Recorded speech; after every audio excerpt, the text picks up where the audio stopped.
Béni soit le Dieu et Père de notre Seigneur Jésus-Christ, qui nous a bénis de toute bénédiction spirituelle dans les lieux célestes en Christ. En lui, Dieu nous a élus avant la fondation du monde pour que nous soyons saints et irréprochables devant lui.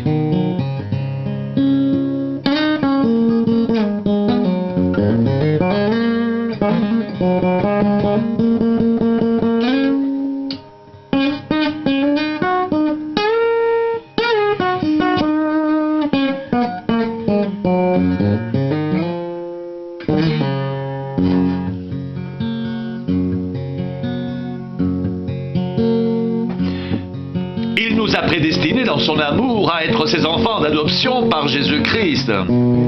selon le bon plaisir de sa volonté, pour célébrer la gloire de sa grâce, dont il nous a favorisés dans le bien-aimé.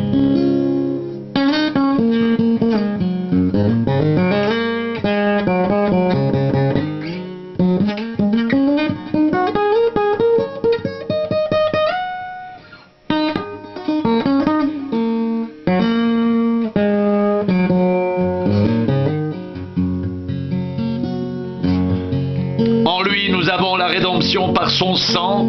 le pardon des péchés, selon la richesse de sa grâce, que Dieu a répandue abondamment sur nous par toute espèce de sagesse et d'intelligence. Il nous a fait connaître le mystère de sa volonté, selon le bienveillant dessein qu'il avait formé en lui-même, pour le mettre à exécution lorsque les temps seraient accomplis, de réunir toutes choses en Christ, celles qui sont dans les cieux et celles qui sont sur la terre.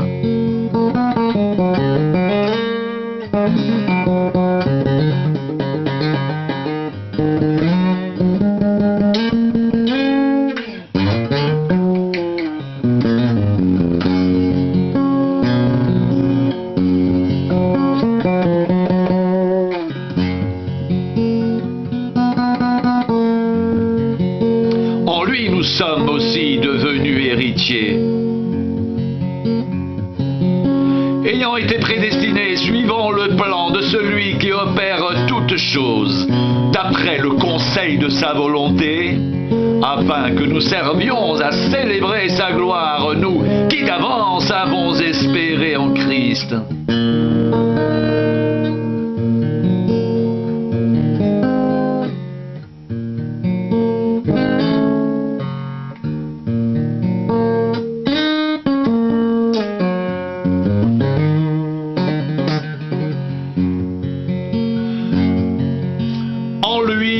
Vous aussi, après avoir entendu la parole de la vérité, l'évangile de votre salut,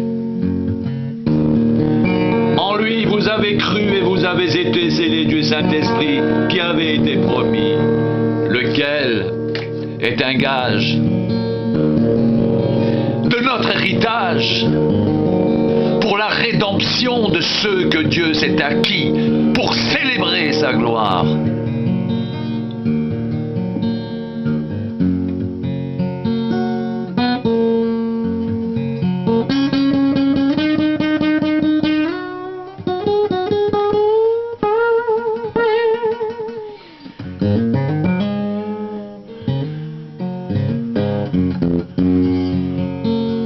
C'est pourquoi moi aussi, ayant entendu parler de votre foi au Seigneur Jésus et de votre amour pour tous les saints, je ne cesse de rendre grâce pour vous. Je fais mention de vous dans mes prières afin que le Dieu de notre Seigneur Jésus-Christ, le Père de gloire, vous donne un esprit de sagesse et de révélation dans sa connaissance,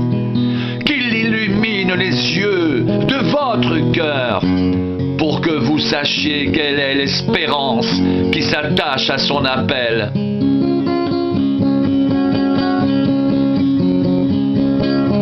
Quelle est la richesse de la gloire de son héritage qu'il réserve aux saints, et quelle est envers nous qui croyons l'infinie grandeur de sa puissance, se manifestant avec efficacité par la vertu de sa force. Il l'a déployé en Christ en le ressuscitant des morts et en le faisant asseoir à sa droite dans les lieux célestes, au-dessus de toute domination, de toute autorité, de toute puissance, de toute dignité et de tout nom qui peut être nommé, non seulement dans le siècle présent, mais encore dans le siècle à venir.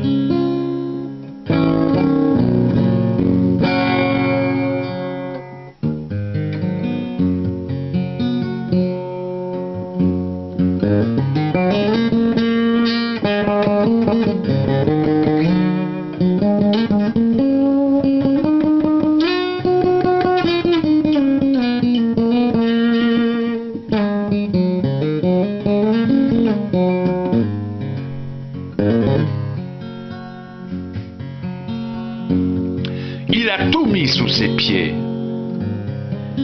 et il l'a donné pour chef suprême à l'Église, qui est son corps, la plénitude de celui qui remplit tout en tous.